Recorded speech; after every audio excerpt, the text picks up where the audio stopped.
Okay, boxing fans, right now I'm talking about Mikkel Kessler versus Brian Magee.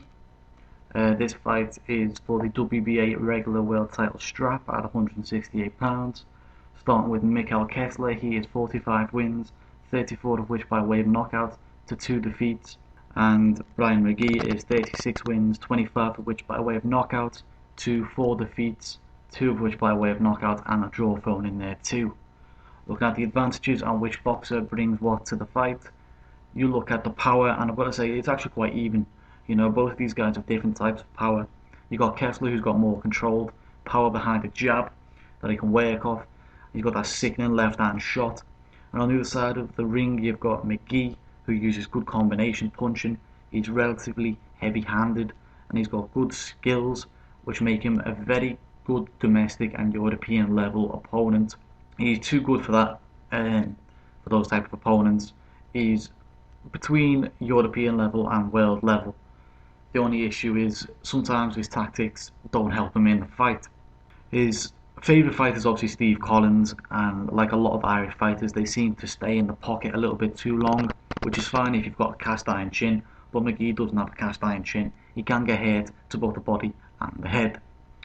Looking at the speed, I'm going to give that to Mikkel Kessler. He's less battle worn than Magee, believe it or not. He's got faster feet, faster hands at this time in their careers, and with the added skill advantage, it makes him more of an efficient fighter.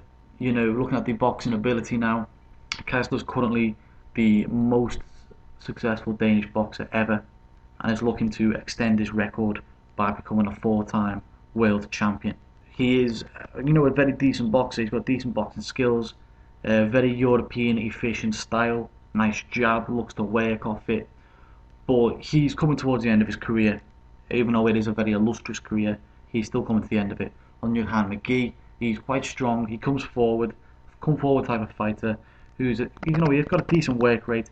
He likes his combination punching, and that could really be something that could, worry Kessler in this fight. Looking at the movement, and I like Kessler's movement in this fight, it's underrated. He's obviously slowing down at his age and becoming more flat-footed, but he still uses it to evade attacks. The problem is, he's been in a few wars. I think the war with Froch has severely slowed him down.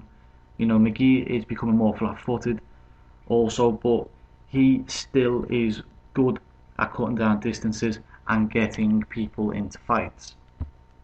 Lastly, you're going to look at the chin issue, and I'm going to call that one also even, which shows this is a really close fight, really. Kessler's obviously coming to the end of his career, like I've said a few times now. His chin is becoming more brittle. He has been in too many tear-ups, or fights where he's shipped punishment.